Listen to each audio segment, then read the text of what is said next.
सबसे पहले आपको बताएं कि पहलगाम फॉल्स फ्लैग ऑपरेशन में भारतीय वज़ीर दाखिला अमित शाह की अनोखी मंतक सामने आई है। भारतीय वज़ीर दाखिला ने मुबैना मुकाबले में हलाक होने वालों का ताल्लुक पाकिस्तान से जोड़ दिया।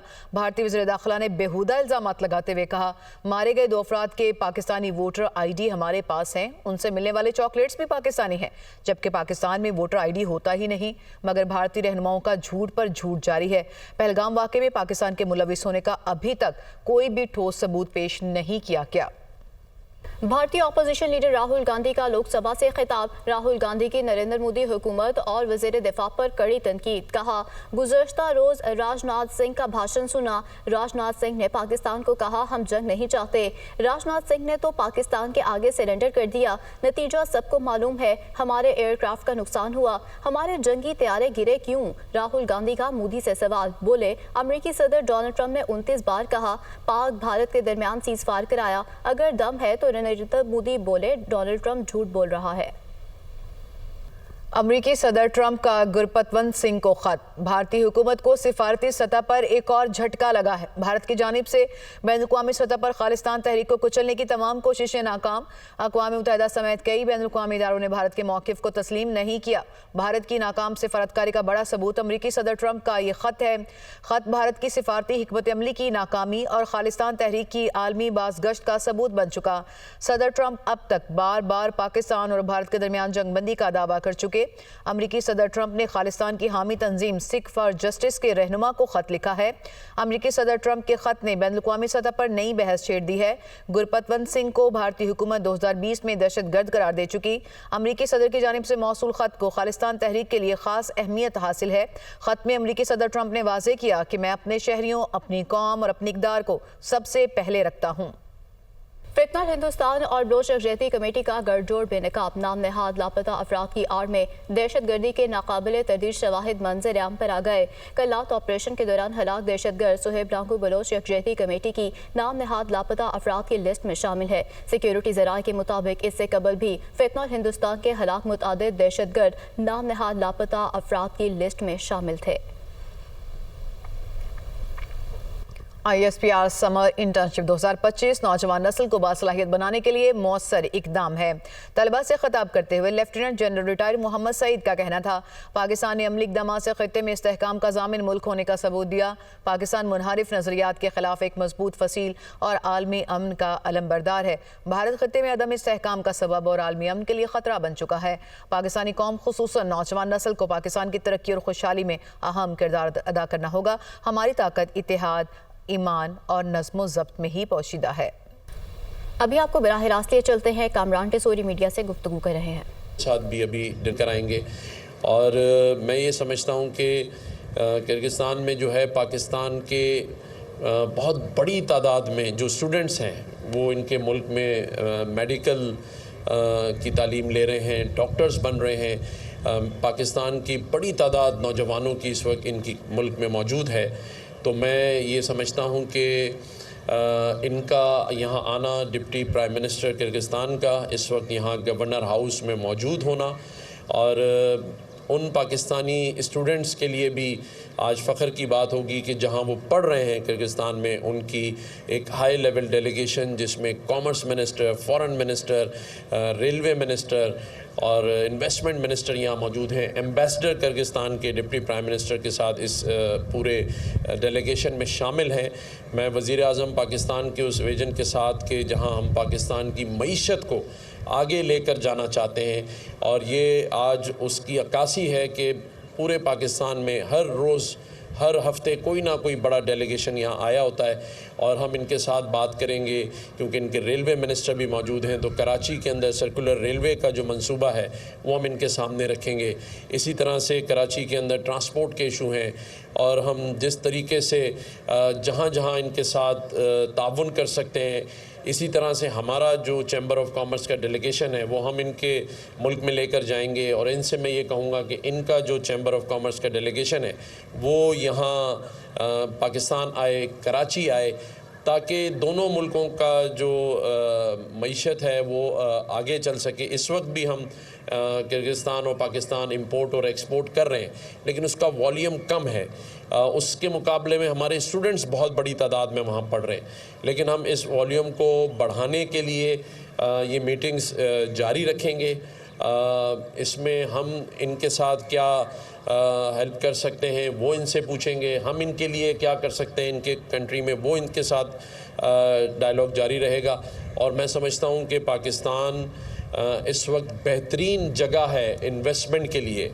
मैं ये समझता हूँ कि जब हमने इस खित्ते में भारतीय बालादस्ती को ख़त्म किया है तो मैं ये समझता हूँ कि इस खित्ते की one of the super power है इस वक्त पाकिस्तान जो है, और इस सुपर पावर का फ़ायदा उठाते हुए हम इस रीजन के अंदर अपनी तरक्की के लिए अपने दोस्त फ्रेंड्स ममालिक के साथ ये डायलॉग जारी रखेंगे और इसके समराद आम आवाम तक पहुंचाएंगे। एक मेरा जो आम शहरी है उसको इसका फ़ायदा पहुंचेगा और उसके लिए हम रात दिन कोशिश कर रहे हैं।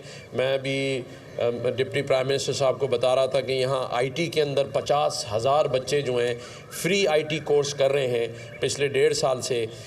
मैंने बेलोभोव की बात की तो डिप्टी प्राइम मिनिस्टर ने अभी कहा कि मैंने ज़रूर वहाँ जाके बेल रिंग करनी है, तो ये इनकी ख्वाहिश अभी इन्होंने इसका इजहार किया है। तो अभी हम इनको बेलोभोव पे भी ले जाएंगे, ये जाके वहाँ बेल रिंग करेंगे। फिर हमने इनको बताया किस तरह हमने अब तक 1 मिलियन से ज़ायद जो फूड बॉक्सेस हैं वो इन लास्ट 3 इयर्स पब्लिक में डिस्ट्रीब्यूट किए हैं। तो वो भी हैरान थे कि इतना बड़ा काम इस गवर्नर हाउस में हम कर रहे हैं। एजुकेशन के ऊपर, बच्चों की हेल्थ के ऊपर फ्री हमारे पास 100% स्कॉलरशिप हम दे रहे हैं बच्चों को बाहर भिजवाने के लिए। तो ये सारे काम मैंने इनके सामने रखे हैं, इनके डेलीगेशन के सामने रखे हैं।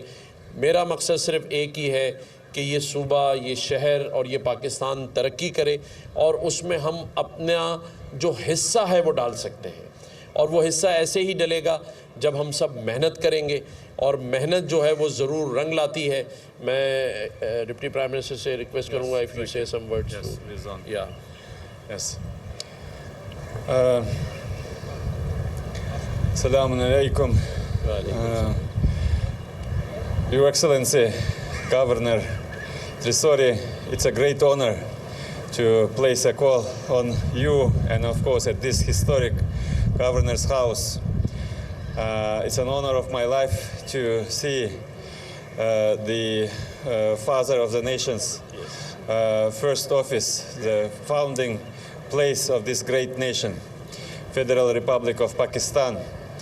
Last night when I was with the Honorable Prime Minister, I reported to him about the work of the bilateral commission, government commission that is placed, Kyrgyz-Pakistani government commission, on building up and upgrading agenda of our bilateral relations. And it's, we are bound by historic ties that go back millennia.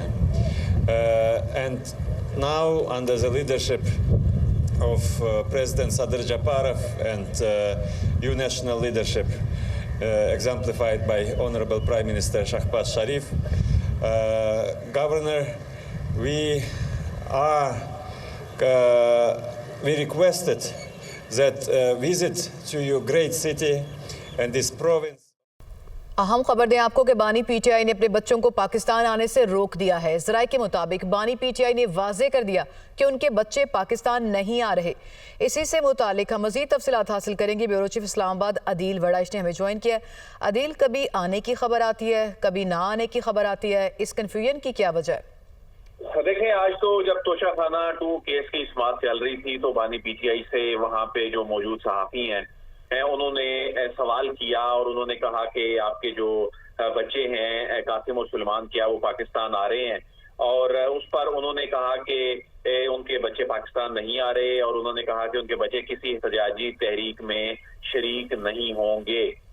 तो उन्होंने कहा कि एहतजाजी तहरीक party ने चलानी है और तहरीक के लिए पार्टी को हिदायत दी गई हैं, और लेकिन उनके बच्चे सुलेमान और कासिम जो हैं वो पाकिस्तान नहीं आ रहे। और उन्होंने कहा है कि जो मुज़ाकरात के दरवाजे हैं वो बंद हो चुके हैं, कारकुन एहतजाज की तैयारी करें। तो एक जानिब जहां उन्होंने एक मरतबा फिर एहतजाज की कॉल देने के लिए कारकुनों को पैगाम दिया है, वहीं उन्होंने बहरहाल इस मरतबा अब इस बात को बड़ा वाज़ेह अंदाज में कह दिया है कि उनके जो बच्चे हैं वो इस तहरीक में शिरकत के लिए पाकिस्तान नहीं आ रहे। अलबत्ता अमेरिका जाने के हवाले से, उनके बेटों के अमेरिका जाने के हवाले से जो सवाल किया गया तो उन्होंने कहा कि वो उन्होंने इंसानी हकूक के हवाले से वहाँ बात करने के लिए वहाँ पर गए, क्योंकि उनकी मुलाकात नहीं हो रही। 6 साल में एक मरतबा उनकी मुलाकात हुई है और अब उनका राइट है अपने बेटों से मिलना, लेकिन उनका सियासत से ताल्लुक नहीं है और वो सियासी तहरीक चलाने के हवाले से नहीं आ रहे। और एक ऐसे वक्त में उनकी ये स्टेटमेंट सामने आई है जब उनके दोनों बेटों के हवाले से न सिर्फ पाकिस्तान तहरीक इंसाफ की बात कर रही थी, बल्कि हुकूमत की जानिब से, हुकूमती वज़रा की जानिब से भी बड़े जारहाना जो बयानात हैं वो दिए जा रहे थे। गिरफ्तार करने की जो है वो बात सामने आ रही थी,